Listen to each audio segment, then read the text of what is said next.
Hello everyone, this is Andrew. Welcome to Keen on America. On July 4th, 2026, America will be 250 years old. An anniversary that will, no doubt, be greeted with a mixture of celebration, contemplation, and resignation. In Keen on America, Andrew talks not just about the American past and present, but also speculates on its future. What, Andrew asks, will be the 21st century fate of this now venerable American republic?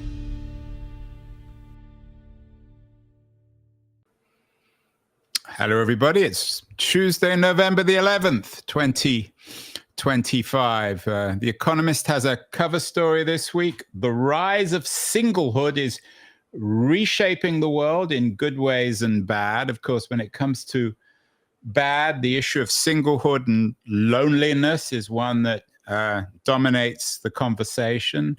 Lots of pieces these days about Americans being increasingly alone. Does that mean they're always lonely, or is being alone actually a form of non-loneliness? It's a question that many people ask themselves.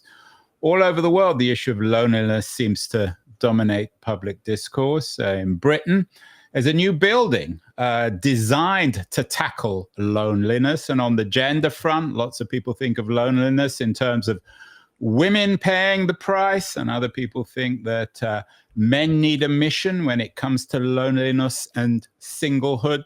A woman who has given a great deal of thought to this and has just indeed written a book on it is my guest today. Sophie Lucido Johnson is a cartoonist and writer for, amongst other things, The New Yorker, and she has a new book out. It's called Kin, The Future of Family. It's not just about loneliness, but it seems to have been triggered by that. Sophie is joining us from Chicago, where she lives. Congratulations, Sophie, on the new book. Oh my gosh, thank you so much. Thanks for having me. So is that fair? Would you describe your new book, Kin, The Future of Family, as being about loneliness, or is that just one piece of what you're trying to write about? Loneliness is pretty central to the conversation. The proposal is that,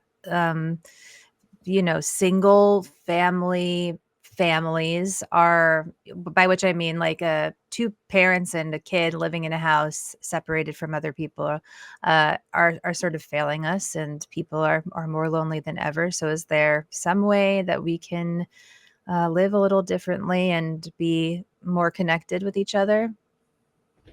That two parents and two kids used to be known as the nuclear family. You say it's failing us, Sophie. Does that mean it doesn't really exist, or even when it does, is it a miserable kind of institution? It does exist. Yes, I'm talking about the nuclear family. And I don't want to, I guess I just don't want to suggest that if you're in a nuclear family configuration, you can't make adjustments in your life to be less lonely. But the nuclear family is relatively new. It's a post-industrial nation or world phenomenon. And I just, over the last 150 years, we're seeing that it's not benefiting people economically or emotionally. So we've built the world around this the Western world around this model. So how do we change that? That's the central question of the book.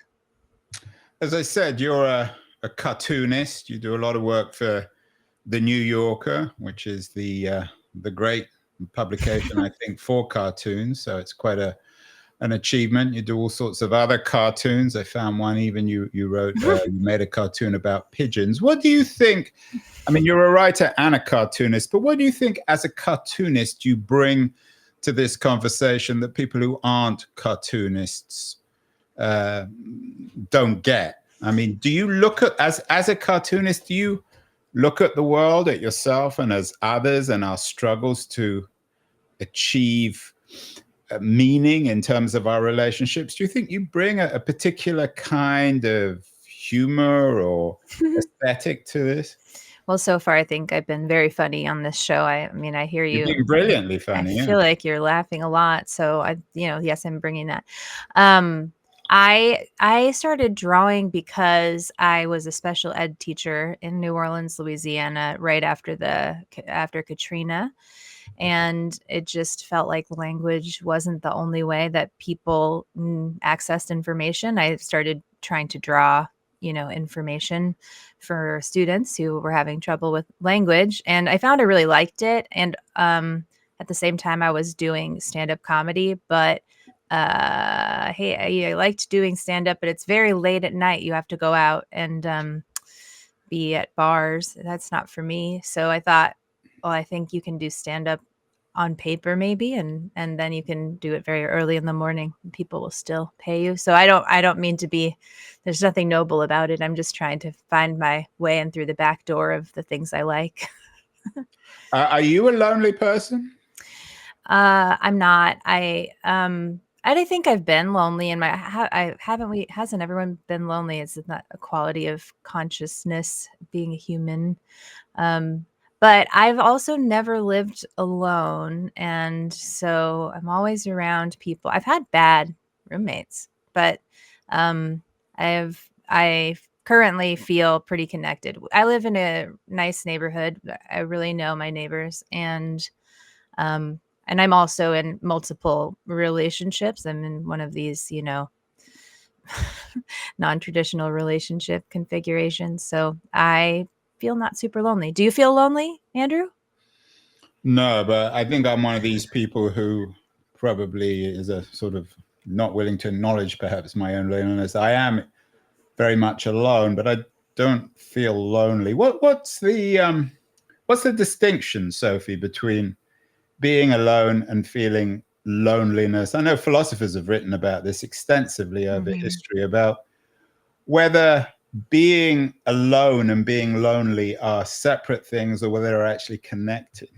Different people need different levels of connection. Loneliness is this suffering that comes from being alone without wanting to be alone. Being alone can also manifest as solitude, which is necessary for mental health. People need solitude. I need it a lot. I prefer to be by myself. But I also, humans are a social animal, and that's how we've evolved, and we do need each other. A lot of the reasons why you'll see these statistics, you didn't pull any of those up, but I'm sure you've seen them. Loneliness is more dangerous than 15 cigarettes per day out of, a 36-year study at Harvard. Loneliness is worse for you than alcoholism. It's worse for you than obesity.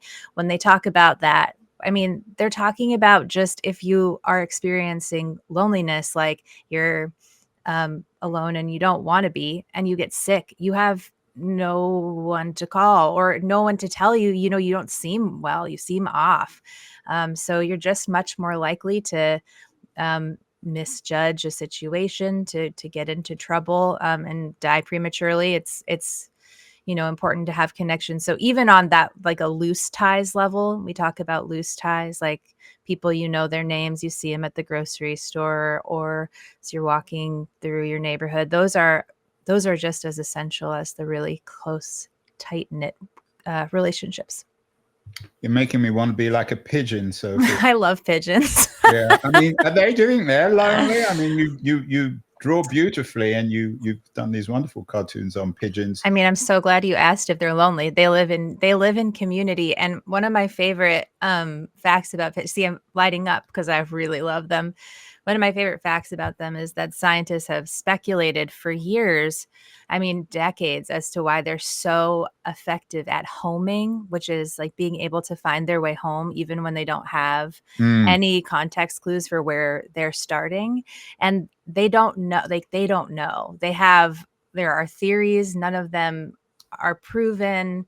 And one of the startling and just like kind of magical pieces of information is that if a pigeon is pair bonded or is a part of a community, they're more likely to be able to find their way home. So it's almost like, I don't want to say like pigeons love each other, but something like that, and that it's actually very intrinsic to their survival.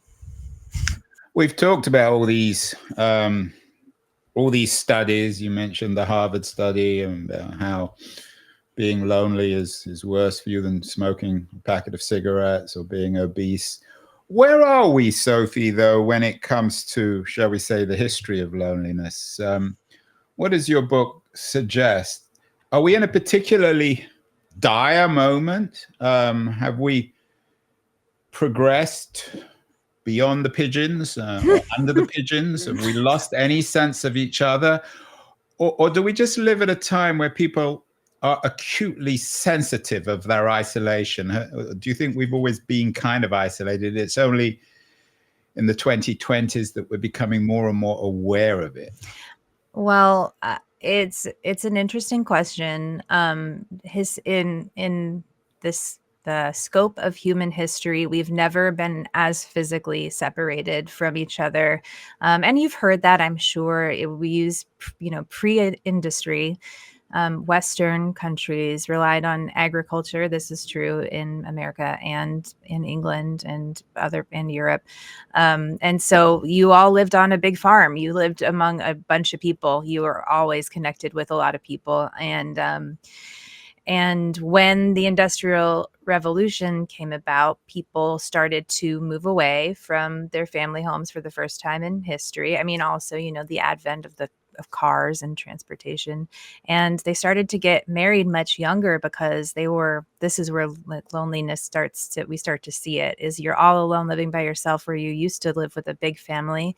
So they're getting married really young in the late 1800s and having children really young. And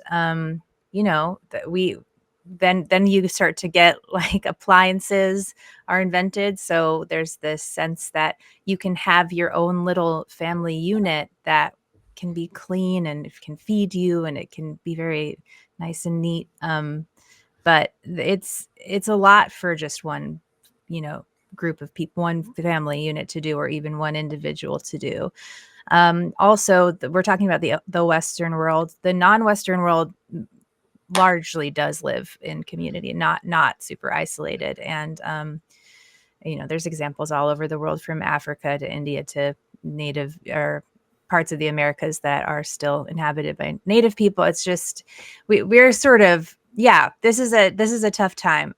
Post-pandemic, especially tough. And also, no surprise here, but the internet has radically changed how we connect with each other. Right. So, of course, that you got my next question on the internet. You and I are talking to one another on the internet. You're in Chicago. I'm in San Francisco. Is this the problem or a solution, Sophie? I mean, a lot of people saw social media and Zoom and all these other technologies as a way of bringing people together, but they're only compounding our isolation and loneliness. I spoke to a lot of social scientists for this book, sort of about this, and it's always the answer is a yes and, or a both and. The internet is great. It is connective. It helps us to stay connected to people. If you want to have truly meaningful relationships, you need to have a diversity of modalities. So you have to not just be texting. You and I are like talking over video. People may be listening, but I can see you. I hope they're listening. Otherwise, we're wasting our time. I mean, I can see you. Pigeons are listening anyway. I can see you over video. That's a different modality than if we were talking on the phone or if we were texting. So social scientists have studied, that a diversity of types of communication is essential for this sort of non-lonely way of being. And that's why you're seeing so many young people suffering from loneliness, and you're seeing the suicide rate among, young people, Gen Z is skyrocketing. It's not slowing down. They're really communicating with each other in one way, which is over their phones, and it's not enough. I was in Africa a few months ago. Went to, quote unquote, a traditional village in Kenya. And I was struck by how publicly people lived and how there was really essentially an absence of privacy, certainly in physical space and perhaps also mentally. What do you make? I mean, you presented the idea of a kind of a lost Eden. At one point we weren't lonely, and then we had the Industrial Revolution and we were separated, and we've been suffering ever since. But what about the argument, and I'm probably turning your argument into a kind of cartoon. You're not quite saying that, but you know what I'm suggesting.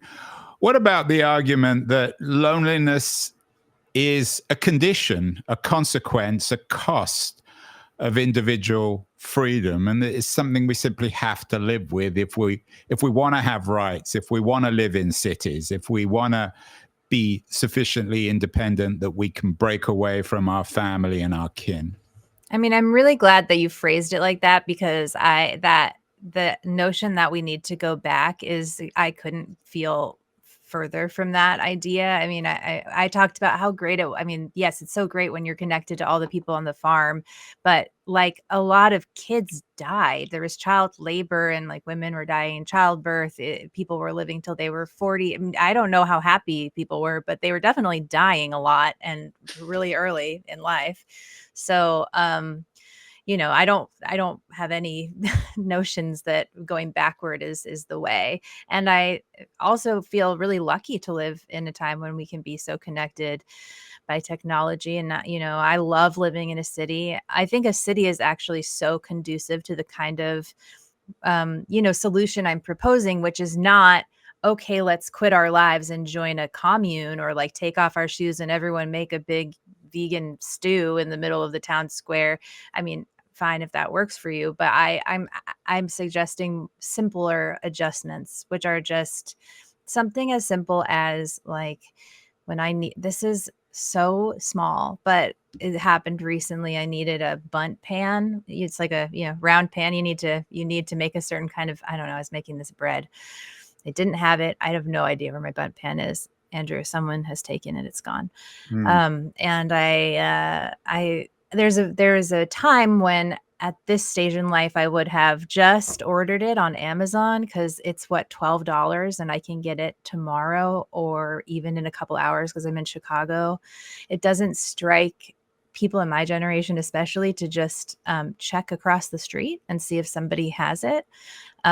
Which is, I don't know, I shifted, and like I texted some neighbors, and within 5 minutes I had a bundt pan and a conversation. And it's the conversation that's really helpful. Like, I didn't talk to any other people that day, but I talked to Michelle across the street, and the research shows that even that makes a big difference in our mental well-being. So I don't know. I like your sort of nihilistic idea that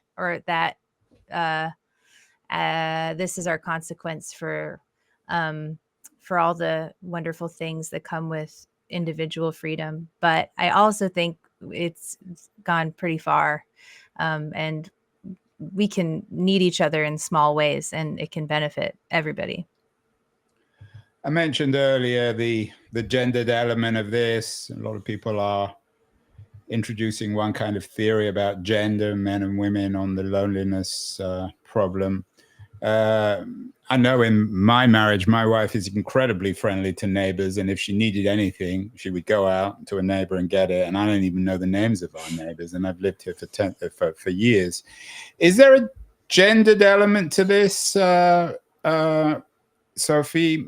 Are men and women, do they go about the crisis of loneliness differently, or is that oversimplified? I mean, yes, it's oversimplified, and yes, there is a gendered element to anything having to do with like domesticity. And I think where I land on it is that a lot of the discourse I hear is that women do the emotional labor, women do the work, women have to carry the load of all these tasks that men don't even know are tasks. And my counter to that would be, women are the only ones who get the benefits from those, tasks. It's, first of all, it is too much. It's too much labor. It's too much for anybody to like run a household and have a job and I have a daughter, it's a lot that is, expected. How old's your daughter? She just turned 4 yesterday. Oh, happy birthday. Thank you. And so, but like the sort of benefits of connecting with people and having connective conversations are documented. And it shouldn't just be women who get to have the benefits either. So there's this, it's like a symbiotic solution where if women do a little bit less and men do a little bit more, women might feel a little, I mean, I am hugely oversimplifying this, but some women might feel a little bit more ease in their life, and men might get some of the great positive consequences of being in community with folks. I mean, I like want to yell at you, like, go meet a neighbor, Andrew, go meet a neighbor. I want you to go meet learn You'll have to come over or go over together. How much of this is bound up with morality? You have a great Substack. You are doing a good, but you also wrote something recently. It's cut off. It's you are doing a good enough job. Oh, wow. Well, that was a Freudian error. You were doing a good enough job. Well, you're doing something good. You wrote something interestingly about perhaps being a little too selfless, which in itself can be dangerous. Are women themselves, are they in danger of, when they become too selfless, of compounding their own loneliness? Is there a correct balance between being selfless and selfish when it comes to this problem? I think that I'll take gender out of this particular question, and because I think this affects a lot of people, and I definitely know men and non-binary people who also suffer from this. I started that newsletter, You Are Doing a Good Enough Job, because I'm writing it for myself, and I do struggle a lot to. Well, you have a lot of subscribers, so it's not just for yourself. Yeah, but when I started it, thank you. I mean, but when I started it, I wanted to write little pep talks for myself that were just like, Sophie, stop beating yourself up. You're doing a good enough job. That it doesn't have to be good. It can just be good enough. And, I think that we do generally ask way too much of ourselves, and I don't believe in selflessness. I think a lot of times people do generous acts to ingratiate themselves to others and to create, situations where you're needed. And I think it's possible to be loved because of who you are without someone needing you to do things for them. It's really tough. I mean, I'm definitely guilty of the typical feminine, behavior of overtending to the emotional needs of my community, but it's something to work on. I don't actually think I'm going to be good at it by the time I die. So my hope is that maybe my daughter will be. And that's sort of my pitch here, is like, as we are moving forward, like, how do we talk to children about family? Yeah, and I see your book, The Future of Family, Kin, as kind of, in some ways, an answer to a lot of the fashion for stoicism. I don't know if you're familiar with that kind of literature, the idea of being strong and separate. What do you make of this fashion for stoicism? Is it, in a way, the other side of the same coin to what you're writing about in Kin? Stoicism, the Stoics believed that you don't have a lot of control over what happens in life, and that's the central philosophy. So when things happen to you, to sort of allow them, just see them as they are, not try to push them away. I believe in that strongly. I think we have very little control in life. I think that Stoicism is I think the Stoics were onto something there. And to me, it's like it's on its way to some of the Eastern traditions like Buddhism, etc. I'm working on a humor piece about Stoicism right now. I've been reading a lot of Stoic literature, and I don't know. I think they're onto something. So no, I don't think it's a opposites coin. Individualism, though, yes, we got an opposite side of a coin there. first chapter of the book is sort of a anti-Walden chapter, and just this idea that like living by yourself in the woods with a dog, this fantasy of being totally separate from the world. I think that fantasy is ill-formed. Thoreau didn't even really do Right. that. Well, there's the old story when Walden and Thoreau didn't he get his mother to do his laundry for him? Yes, indeed. And also he saw his friends a lot and didn't, write about that. He wasn't out there for that long. And there's a lot of other things he lied about that have been documented. But so many, like young men I knew in my 20s just really pined for that lifestyle. And I just don't think it makes most people happy. But I don't know about anything for everybody. Yeah. Yeah, well, most of the transcendentalists, of course, were male, Thoreau, Emerson. Mm-hmm. We've done some shows recently, Sophie, on how religion is making a comeback. It's become quite fashionable again. Is that the other side of the coin you're addressing? I'm looking for other sides of the coin. I didn't find it with Stoicism. Are people rediscovering religion because, particularly traditional monotheisms, because of our loneliness? Is that a consequence of this atomization? I think that's a really good theory, and I wrote about religious groups in the book. I interviewed several people who practice religion or are recovering people, who are secular but weren't raised secular. I interviewed a lot of polyamorous people, and was surprised at how many grew up in religious communities and also loved their childhoods in religious communities, and that they cite their childhood in religious communities as the reason why they're open to polyamory. And that's, I'm sure, probably shocking to the people that raised them.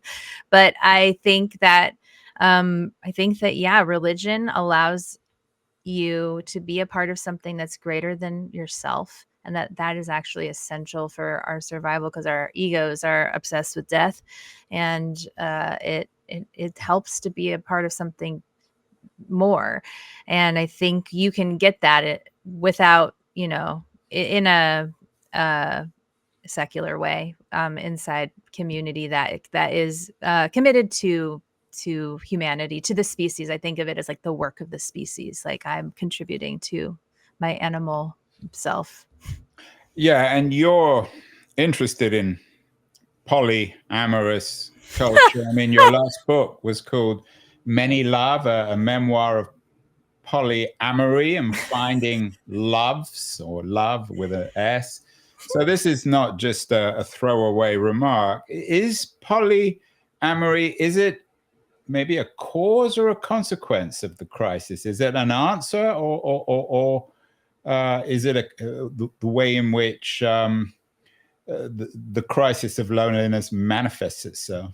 I don't know. It's been around forever. It's been around since like the dawn of the written word. Before we even get it, what is it? What does the word mean? It's becoming, again, it's a word that gets used a lot, and it's something that your last book in 2018 did very well. Yeah, the currently accepted definition is polyamory is a relationship style in which people are in multiple consensual romantic relationships with each other. Basically, you can, it's like the way in which it's different from an open relationship or like hookup culture is the consensuality. It's a lot of talking, a lot of communicating. And so you can't, if I'm married, which I am, if I'm married and I want to go, make out with a neighbor, I can't do that without talking with my husband about it. Although every polyamorous configuration is different. And when I wrote that in 2018,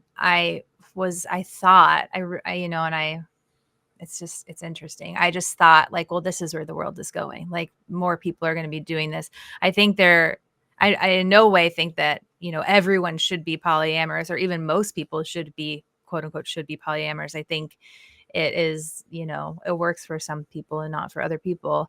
But I did think it would be less stigmatized it's still very, very stigmatized. I am not, so I'm using this name, Sophie Lucido Johnson. That's not the name my daughter's parents know me by, because yeah, I've lost jobs because of this identity. It's shocking to me, but it's true. What, you've lost jobs because people object to polyamory? Mm-hmm. They just think it's weird. Well, it challenges. I mean, we began this conversation with your observation about the nuclear family. It's the least nuclear family architecture one could imagine, isn't it? I guess I think I am just, I feel really happy in my relationships, and I also think my daughter's really lucky because she has a lot of adults in her life, and I don't think that you have to. So a lot of people conflate polyamory with having sex with multiple people, and that's not necessarily what it means. I think for me, it's just translated to having more people in my life, although not a ton of people, like a select few. And it's been really meaningful. It's allowed me to be more committed to my friends and just be thinking about relationships all the time. And I really, really like that about my life. So I think I was hoping people could be open to, that the way in which that philosophy might benefit even just a real monogamous couple, which I love monogamy. I think I think the question with polyamory and monogamy is you make a sacrifice when you choose to love someone or when you love someone. With monogamy, you sacrifice ever kissing anybody ever again. And actually it's a pretty big sacrifice, and I think that's so beautiful and powerful to make that sacrifice. With polyamory, you sacrifice comfort of believing that someone is always going to love just you in the same way. And that's also, I think, a really powerful sacrifice. So I think both of them are kind of amazing and awesome. What's the politics of kin, Sophie? Your book is The Future of Family. I mean, I think most people would assume at least that you're on the progressive side politically. And yet we live in an age where people are increasingly seeing themselves in ethnic and cultural and religious terms. We have the rise of all sorts of political movements premised on not allowing people of different color skins or languages or religions into their community. Is that another feature of our age of anxiety and loneliness? And how does that play into the arguments in kin? I mean, what I'm thinking about right now as you're asking that question is I'm in Chicago, and right now in my neighborhood, especially, I live in an immigrant neighborhood. There's ICE agents like everywhere, and it's affected. Like I've people who I know have been taken just off the street, and I feel shocked by that. I feel really surprised, honestly, because it feels really inhumane. And there are parts in this book that are about crossing political divides. My husband and I, in getting to know our neighbors throughout our lives, have become very close friends with people who are not progressive, who are much more conservative, both fiscally and socially. I also appreciate all the different ways that people come to find each other. And I do feel so sad that we're not connecting across the aisle. But Chicago is a city that is an immigrant city, and that is why I love it here. That's why I love Chicago. It's a really incredible place, and it wouldn't be this place without immigrants. And I just feel kind of shocked and really heartbroken that I'm seeing this happen. Like, I'm seeing it. I moved to New Orleans right after Katrina, and it was really similar, where I just couldn't believe the things I was seeing with my eyes. So I guess, I mean, I have to believe that that people, I think that there is this myth that it's what's most important is that you protect your family, and that family is the people whose blood matches your blood. And I think that's a real short-sighted way of being alive, especially as you know, we just are all we're humans. It's just it's not negotiable. We're the same. So I don't know. I feel sad, right? I'm really bummed about this right now. It's been a really tough month in our city. Yeah, and obviously that goes against the kind of patrimonialism of the current American president. I was just reading Norman Mailer's book about 1968. He noted that Chicago was the quintessential American city, I think, because of its mix. Do you agree? I mean, how does Americanness fit into this? Yeah, I do. I love Chicago. I think it is. I mean, there's a lot of American cities that are quintessentially American. What I love about Chicago, I mean, it is that it is a city of immigrants. I made a graphic about that I, printed and put places because it's just that's what's true for me. When we moved here, I remember just like going down the street, we went to a Nigerian restaurant, we went to an Eritrean restaurant and just ate this incredible food. Like I just got to eat this amazing food. I would never get to eat that. I don't travel. It's not going to happen for me. And, meet people I'd never get to meet and just have experiences that I felt so lucky to have. And this whole city, 72 neighborhoods, all different identities. And, you are seeing when I write about kin, and like I'm writing to a Western, largely white audience. People of color and immigrants often live in multi-generational households because of the ramifications of poverty. And the Pew studies have shown that actually they find living in multi-generational households to be really fulfilling. And so we have all this data that's just by necessity showing that like we're just kind of doing it wrong. There are people who are happy and maybe shouldn't be, who are living in more community oriented ways. America is really central to this. I couldn't sell this book in the UK because so much of the book was about the Industrial Revolution, the rise of the nuclear family in the 1940s, look post World War II, identity of America, and that